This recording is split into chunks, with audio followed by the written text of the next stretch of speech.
अतीक अहमद और अशरफ अहमद। तारीख 15 अप्रैल 2023। दो अज्ञात लोगों ने पुलिस कस्टडी में अतीक अहमद और अशरफ अहमद को गोली मारकर हत्या कर दी। अतीक अहमद की मरने की खबर न्यूज मीडिया में आग की तरह फैल गई। कुछ लोगों ने इसका समर्थन किया और कुछ ने इस घटना का जमकर विरोध किया। लेकिन इस अतीक अहमद के पीछे की कहानी काफी हैरान करने वाली है। कई सारे लोग इसे एक गैंगस्टर मानते थे, तो वहीं कई सारे लोग इसे अच्छे दर्जे के विधायक और नेता की नजरों से देखते थे। लेकिन आखिर क्या थी अतीक अहमद की सच्चाई? क्या अतीक अहमद यूपी का डॉन था और तांगे वाले का अनपढ़ बेटा कैसे बना नंबर 1 डॉन? जाने अतीक अहमद के गुनाह और सियासत की दुनिया से जुड़ी हर कहानी क्राइम स्टोरीज हिंदी में। लेकिन उससे पहले अगर आप हमारे चैनल पर नए हैं तो चैनल को सब्सक्राइब जरूर कर लें। कुछ समय पहले प्रयागराज के धूमनगंज का एक वीडियो यूपी और उसके आसपास के राज्यों में काफी तेजी से वायरल हो रहा था। इस वायरल वीडियो में अपराधी एक कार में बैठे व्यक्ति पर गोलियों और बम की बौछार कर रहे थे। कार में बैठा व्यक्ति जैसे ही अपनी जान बचाने के लिए कार से बाहर निकलता है तो हथियारबंद अपराधी उसके पीछे दौड़ पड़ते हैं और आगे जाकर उसे गोलियों से भून देते हैं। इस वीडियो क्लिप में भागने वाले आदमी का नाम उमेश पाल था और इस हत्याकांड में अपराधियों ने उमेश पाल के साथ साथ उमेश पाल के 2 बॉडीगार्ड गनर पर भी हमला किया था। इस हमले में उमेश पाल के साथ उनके गनर संदीप निषाद की भी मौत हो गई। वहीं दूसरे गनर राघवेंद्र सिंह को गंभीर हालत में अस्पताल में भर्ती कराया गया। बाद में जब इस घटना की जांच की गई तब उमेश पाल के परिजनों ने इस हत्याकांड के पीछे बाहुबली नेता अतीक अहमद का हाथ बताया। यह वही यूपी का बाहुबली अतीक अहमद था जो 5 बार विधायक और 1 बार सांसद पद के लिए चुना गया था। लेकिन सोचने वाली बात है कि आखिर उमेश पाल हत्याकांड में अतीक अहमद का नाम क्यों लिया गया? क्या सच में अतीक अहमद ने ही उमेश पाल को मारने की फिरौती दी थी? और अगर ये बात सच है तो उमेश पाल को मरवाने के पीछे का क्या कारण था? खैर जो भी हो, उमेश पाल और अतीक अहमद का कुछ न कुछ लेना देना जरूर था, जो हम आगे की वीडियो में जानेंगे। लेकिन इस रियल क्राइम स्टोरी का सबसे मेन किरदार अतीक अहमद के बारे में जानना बेहद जरूरी है, क्योंकि आज की वीडियो की पूरी घटना अतीक अहमद नाम के इस व्यक्ति के इर्द गिर्द ही घूमती है। दरअसल 10 अगस्त 1962 को प्रयागराज के चकिया मोहल्ले में अतीक अहमद का जन्म हुआ था। जब अतीक अहमद का जन्म हुआ था उस समय प्रयागराज को इलाहाबाद के नाम से जाना जाता था। अपने जीवन में भले ही अतीक अहमद यूपी का बाहुबली बना, लेकिन उसका पिता फिरोज अहमद तांगा चलाने का काम किया करता था। बचपन में भले ही अतीक अहमद एक गरीब परिवार से था, लेकिन एक तांगे वाले का अनपढ़ बेटा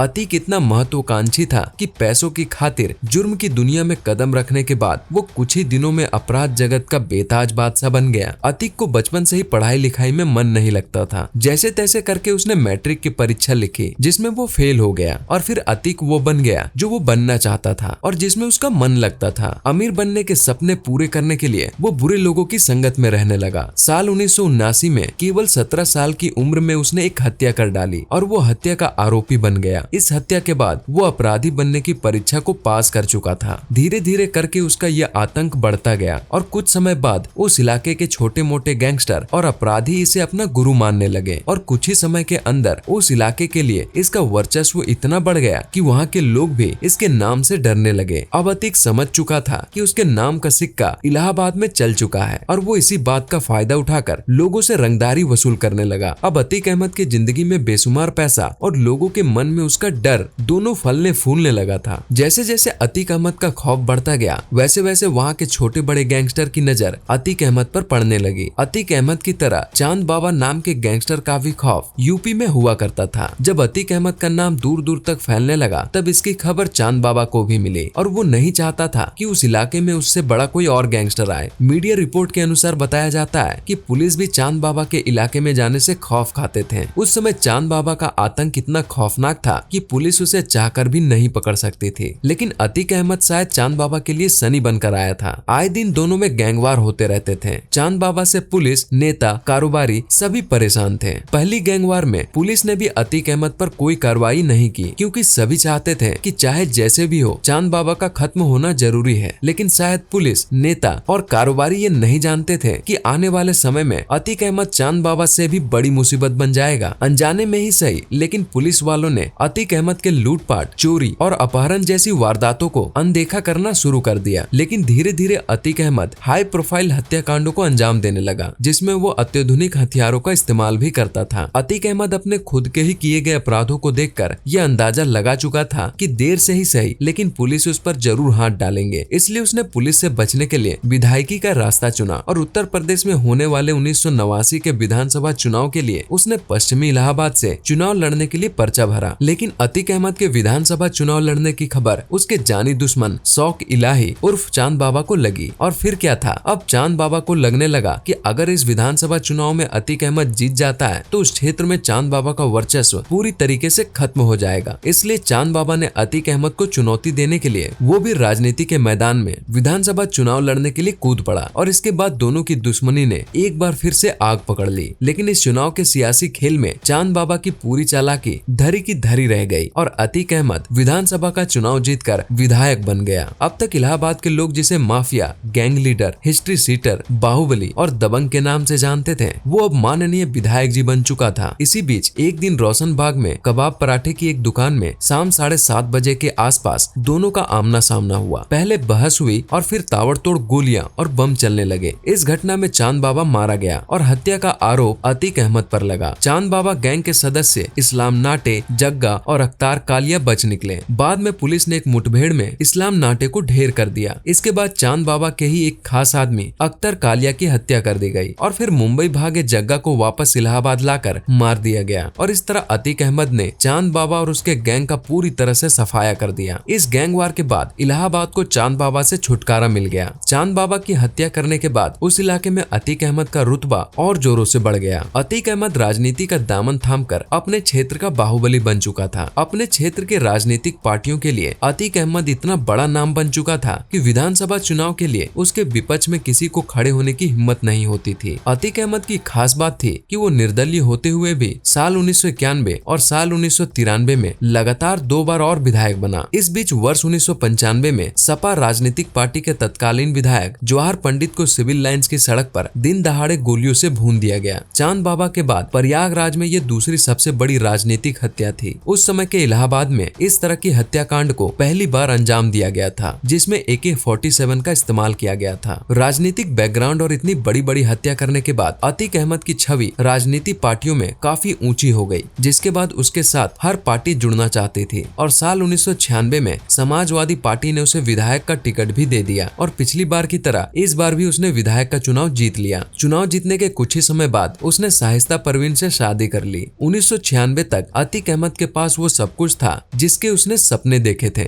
जब अतीक अहमद अपनी चमचमाती हुई गाड़ी और अपनी पत्नी के साथ निकलता तो लोगों की आंखें बस उसी पर टिकी रहती थी। 1998 में अपनी पार्टी के कुछ सदस्यों के साथ मतभेद होने के कारण अतीक अहमद को पार्टी से निकाल दिया गया, लेकिन अभी भी अतीक अहमद राजनीति से जुड़कर रहना चाहता था। इसलिए उसने 1999 में अपना दल पार्टी के संस्थापक सोनेलाल पटेल से जाकर हाथ मिला लिया। और सोनेलाल भी अतीक अहमद के बारे में काफी कुछ सुन रखा था, इसलिए उसने उसे प्रतापगढ़ से चुनाव लड़ने का टिकट दे दिया। लेकिन इस बार उसे हार का सामना करना पड़ा। साल 2002 में विधानसभा के चुनाव का समय आया। इस बार अतीक ने अपना दल पार्टी से ही इलाहाबाद पश्चिम के सीट पर विधायकी का चुनाव लड़ने का फैसला किया और एक बार फिर से वो विधानसभा चुनाव जीतकर विधायक बन गया। और इस तरह अतीक अहमद 5 बार विधायक बना। साल 2004 में फिर से सपा में न सिर्फ उसकी वापसी हुई, मीडिया रिपोर्ट के अनुसार बताया जाता है कि उस समय अतीक अहमद मुलायम सिंह के सबसे खास लोगों में से एक हुआ करता था। इसलिए मुलायम सिंह की पार्टी से उसे फूलपुर से सांसद बनने के लिए टिकट दिया गया और वो 2004 में सांसद बन गया। ये वही फूलपुर सीट है जहां देश के पहले प्रधानमंत्री पंडित जवाहरलाल नेहरू की सीट हुआ करती थी। 2004 में सांसद चुने जाने तक अतीक ने जिस भी चुनाव में किस्मत आजमाई उसे हर जगह कामयाबी मिली। सांसद बनने के बाद भी उसके अपराधों में कोई कमी नहीं आई। उसने अपने राजनीतिक ताकत का इस्तेमाल करके अवैध जमीनों पर कब्जा करना शुरू कर दिया और कुछ ही दिनों के बाद अतीक अहमद भू माफिया की लिस्ट में नंबर 1 पर आ गया। अब अतीक अहमद सांसद बन चुका था, लेकिन अभी भी उसकी नजर इलाहाबाद पश्चिम के विधायक वाली सीट पर थी, क्योंकि उसके सांसद बनने के बाद वहाँ की सीट खाली हो चुकी थी। इस खाली सीट पर उसने अपने भाई अशरफ को सपा से विधायकी का टिकट दिलवा दिया। उसी इलाहाबाद पश्चिम के विधायक की सीट के लिए बहुजन समाज पार्टी की तरफ से राजू पाल भी चुनाव लड़ने के लिए तैयार था। कुछ समय पहले तक राजू पाल भी अतीक अहमद का खास हुआ करता था। राजू पाल पर भी कई सारे आपराधिक मामले दर्ज थे, लेकिन राजनीति में पकड़ होने के कारण उस पर भी पुलिस कोई कार्रवाई नहीं करती थी। खैर 2004 के विधानसभा चुनाव का रिजल्ट आया, जिसमें बहुजन समाज पार्टी का प्रत्याशी राजू पाल की जीत हुई और अतीक अहमद का भाई अशरफ चुनाव हार गया। राजनीति में अपने भाई के खिलाफ हुई इस हार को अतीक अहमद ने अपनी हार समझी और राजू पाल से बदला लेने के लिए उसने षड्यंत्र रचना शुरू किया। और मौका मिलते ही अतीक अहमद के हथियारबंद आदमियों ने राजू पाल की गाड़ी पर 25 जनवरी 2005 को प्रयागराज के धूमनगंज में हमला कर दिया और गोलियों से भूनकर राजूपाल की हत्या कर दी गई। पोस्टमार्टम रिपोर्ट में बताया गया था कि इस हमले में राजूपाल को 19 गोलियां लगी थी। राजूपाल के दोस्त और रिश्तेदार उमेश पाल घटना के समय उनके साथ ही थे। वो ही इस हत्याकांड के जस्मदीद गवाह थे। राजूपाल की हत्या के लिए अतीक और अशरफ पर इल्जाम लगा। इस मामले में दोनों भाइयों को जेल भी जाना पड़ा। कहा जाता है कि राजूपाल हत्याकांड के बाद से ही अतीक अहमद का पतन शुरू हो गया था। खैर, राजूपाल की हत्या से 11 दिन पहले ही पूजा पाल से उसकी शादी हुई थी। राजू की हत्या के बाद बसपा ने इलाहाबाद पश्चिम सीट पर उसे ही उपचुनाव में उम्मीदवार बनाया, लेकिन अतीक के भाई अतीक अहमद की करतूतों की वजह से मुलायम सरकार ने उसे अपनी पार्टी से निकाल दिया। साल 1995 में लखनऊ में हुए गेस्ट हाउस कांड में अतीक अहमद मुख्य आरोपियों में से एक था। ऐसा कहा जाता है कि उस गेस्ट हाउस कांड में अतीक अहमद ने मायावती पर हमला करवाया था और जैसे ही मायावती मुख्यमंत्री बनी वैसे ही अतीक अहमद के बुरे दिन की शुरुआत हुई। मायावती सरकार ने अतीक अहमद के किए गए अपराधों के फाइल को खोलना शुरू किया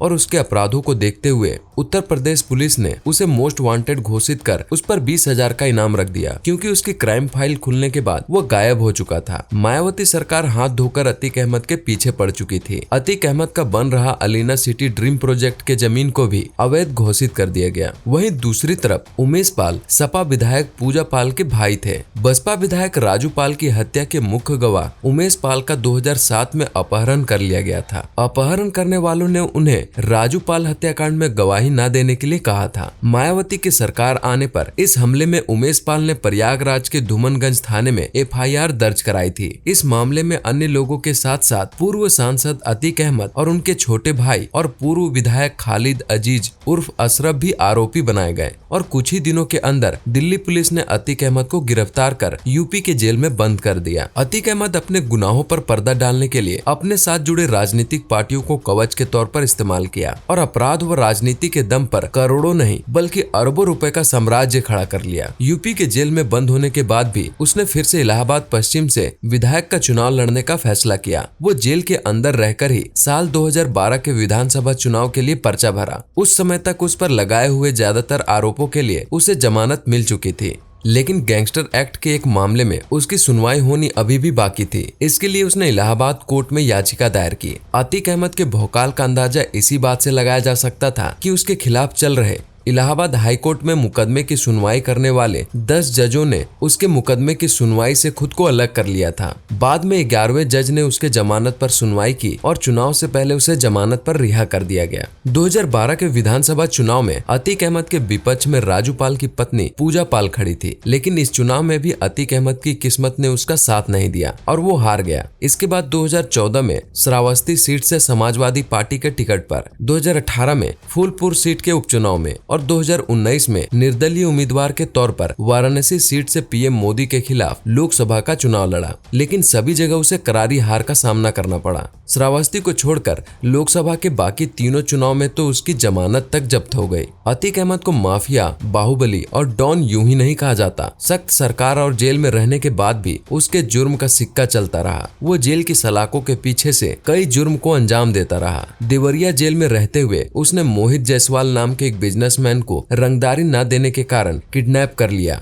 और उसे लखनऊ से देवरिया जेल अतीक अहमद के सामने लाया गया और जेल में ही उसे लोहे की रॉड से पीटा गया। उसकी पिटाई करके उसका वीडियो भी वायरल किया गया ताकि बाहर रंगदारी न देने वाले बिजनेस करने वालों के अंदर अतीक अहमद के नाम का खौफ बना रहे। मारपीट करने के बाद अतीक अहमद ने एक सादे स्टाम्प पेपर पर मोहित जायसवाल का सिग्नेचर लेकर उसके करोड़ों की संपत्ति अपने नाम करा लिया। वहां से छूटने के बाद मोहित जायसवाल ने अतीक अहमद के खिलाफ थाने में रिपोर्ट दर्ज कराई, जिसके बाद ये मामला सबके सामने आ गया। जिसके बाद देवरिया जेल के कई अधिकारियों से पूछताछ करने के बाद उन्हें निलंबित भी कर दिया गया। शहर के खुलदाबाद थाने में अतीक अहमद हिस्ट्री सीटर का नंबर 53A है। अतीक के खिलाफ अब तक करीब 250 मुकदमे दर्ज हो चुके थे। इनमें मायावती राज में एक ही दिन में दर्ज किए गए 100 से ज्यादा मुकदमे भी शामिल थे, जिन्हें हाई कोर्ट के आदेश पर बाद में स्पंज कर दिया गया था। अभी भी अतीक के परिवार पर कानूनी शिकंजा बना हुआ था। अतीक को गुनाहों की दुनिया इतनी पसंद आ गई थी कि उसने अब पूरे परिवार को इसमें शामिल कर लिया था। अशरफ पर कई सालों तक 1 लाख रुपए का इनाम घोषित था। 2 नाबालिग छोटे बेटों को छोड़कर अतीक के बाकी तीनों बेटे के खिलाफ भी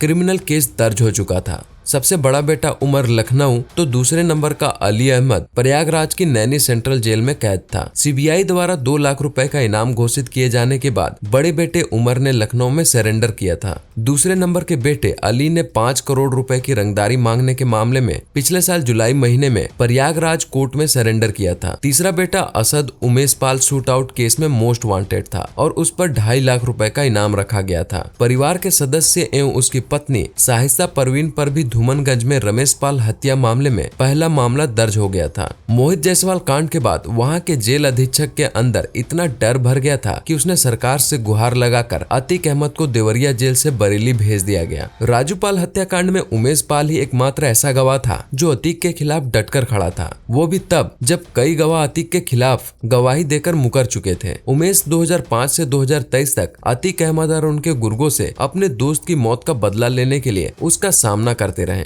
लेकिन तारीख 24 फरवरी 2023 प्रयागराज में उमेश पाल जब अपने घर जा रहे थे तब गली के बाहर कार से निकलते वक्त उन पर शूटरों ने फायरिंग की और इस दौरान बम भी फेंके गए। इस हमले में उमेश पाल और उनके 2 गनर्स की मौत हो गई, जिसमें दिन दहाड़े राजू पाल हत्याकांड में गवाह उमेश पाल की हत्या कर दी गई। उमेश पाल की पत्नी ने इस मामले में अतीक, उसके भाई अशरफ समेत 9 लोगों पर मामला दर्ज कराया था। लेकिन जो भी हो, उमेश ने मरते दम तक राजू पाल से अपनी दोस्ती निभाई। यूपी के मुख्यमंत्री योगी आदित्यनाथ की सरकार में अतीक और उसके गुर्गों को रडार पर लिया गया और इन सब पर गंभीरता से कार्रवाई शुरू की गई, जिसके बाद अतीक अहमद को एक के बाद एक जबरदस्त झटके लगने शुरू हो गए। गैंग पर कुल 144 कार्रवाइयां की गई। गैंग से जुड़े हुए 14 लोगों की गिरफ्तारी हुई, 22 कारोबारियों की हिस्ट्री शीट खोली गई, 14 लोगों के खिलाफ गुंडा एक्ट की कार्रवाई की गई, 68 शस्त्र लाइसेंस रद्द किए गए और अतीक अहमद के अलग अलग प्रकार के अवैध संपत्तियों को भी जब्त किया गया। अतीक को कुल मिलाकर 2368 करोड़ रुपए की आर्थिक चोट पहुंची, लेकिन इसके बावजूद भी अतीक अहमद का वर्चस्व यूपी में कम नहीं हुआ। योगी सरकार बनने के बाद भी सरकारी तंत्र अतीक के इशारों पर नाचता रहा। मायावती की सरकार ने माफिया के परिवार का संरक्षण करने के लिए कुछ महीने पहले अतीक की पत्नी को प्रयागराज से अपनी पार्टी की तरफ से मेयर का उम्मीदवार बनाया था और वो खुलकर परिवार का बचाव कर रही थी। कहा जाता है हर अपराध का अंत जरूर होता है और शायद 15 अप्रैल 2023 वही तारीख थी जिस दिन माफिया अतीक अहमद और अशरफ के अपराधों का अंत लिखा था। इसी तारीख को 2 लोगों ने पुलिस सुरक्षा के घेरे के अंदर ही अतीक अहमद और अशरफ को गोलियों से भून डाला। इस हत्याकांड को अंजाम देने वाले लड़कों का नाम अरुण मौर्य, सनी और लवलेश तिवारी था। इन तीनों को खबर थी कि पुलिस मेडिकल के लिए अतीक अहमद और अशरफ को लेकर आने वाले हैं। ये खबर मिलते ही तीनों पत्रकार बनकर पुलिस के पीछे पीछे पहुंच गए और जैसे ही अतीक अहमद और उसका भाई अशरफ मीडिया के सवालों का जवाब देने लगे, तीनों ने ताबड़तोड़ फायरिंग शुरू कर दी। इस दौरान करीब 18 राउंड गोलियां चली, जिनमें से 8 गोली अतीक अहमद को लगी। दोनों की मौके पर ही मौत हो गई। अतीक अहमद हत्याकांड में शामिल सनी हमीरपुर, अरुण उर्फ कालिया कासगंज, लवलेश तिवारी बांदा के क्योतरा का रहने वाला है। पुलिस की छानबीन में बताया जा रहा है कि लवलेश के खिलाफ 4 पुलिस केस है और वो लड़की को थप्पड़ मारने के आरोप में जेल भी जा चुका था। सनी सिंह हमीरपुर जिले के कुरारा कस्बे का रहने वाला है। उसका नाम कुरारा पुलिस थाने में हिस्ट्री शीटर की लिस्ट में भी शामिल है, जिसका हिस्ट्री शीट नंबर 281A है। उसके खिलाफ करीब 15 केस दर्ज हैं, जबकि अरुण ने जीआरपी थाने में तैनात पुलिसकर्मी की हत्या कर दी थी, जिसके बाद से वो फरार था और पुलिस उसकी तलाश में लगी थी। एफआईआर के मुताबिक अतीक अहमद और अशरफ को मारने वाले शूटरों ने पुलिस की पूछताछ में बताया कि वे अपराध की दुनिया में बड़ा नाम बनाना चाहते थे, इसलिए उन्होंने अतीक अहमद और उसके भाई को मार डाला और इस तरह यूपी के हाई प्रोफाइल माफिया का अंत हो गया। इस रियल क्राइम पर आपकी क्या राय है? अपनी प्रतिक्रिया हमें कमेंट बॉक्स में जरूर बताएं और अगर आपको हमारा वीडियो अच्छा लगा हो तो वीडियो को लाइक जरूर कर दें।